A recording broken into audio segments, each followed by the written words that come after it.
आज दिनांक 5 फेब्रुवारी 2026 रोजी पोलीस अधीक्षक कार्यालय हिंगोली येथे स्थानिक गुन्हे शाखा हिंगोलीच्या वतीने धाडसी कारवाई करत सोनारास महामार्गावर अडवून चाकूचा धाक दाखवून बळजबरीने सोन्या चांदीचे दागिने लुटणारे अट्टल दरोडेखोरांची आंतरजिल्हा टोळी जेरबंद करण्यात आली। त्यांनी कापडसिंगी येथील बँक फोडल्याची सुद्धा कबुली दिली आहे। त्यांच्याकडील एकूण 30 लाख रुपयाचा सोन्या चांदीचा लुटलेला मुद्देमाल जप्त करण्यात आला आहे।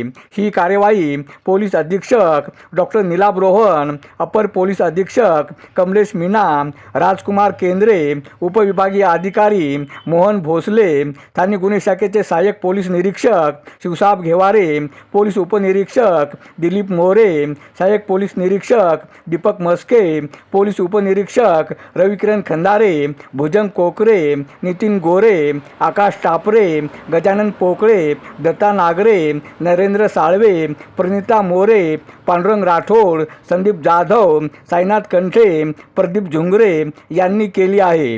अरुण दिपके, TV7 हिंगोली। जो जबरी चोरीचा गुन्हा आहे, तसेच बारफोडीचे 2 गुन्हे आणि मंदिर चोरीचा 1 गुन्हा। एक सुनार होता, कापडसिंगी गावामध्ये त्याची दुकान होती। तो राहणारा लोणार बुलढाणाचा होता। तो संध्याकाळी दुकान बंद करून त्याच्या घरी निघाला होता की ते जालना, हिंगोली आणि बुलढाणा बॉर्डरवर 3 चोरटे आले आणि तिथून त्यांनी ते सुनार जे होते ते त्यांच्याकडे जवळपास 17 तोळे सोने आणि 3.6 kg चांदीचे दागिने होते आणि काही कॅश होती। ते सर्व 3 चोर आले आणि त्यांनी त्याला खाली पाडून आणि बॅग घेऊन गेले। त्याच्यानंतर आमची टीम सक्रिय झाली। पोलीस स्टेशन, LCB सर्वांची वेगवेगळी टीम करण्यात आली। त्यांनी गोपनीय माहिती काढली आणि 48 तासाच्या आत ते प्रत्येक चोराच्या आपल्याला डिटेल्स मिळाले।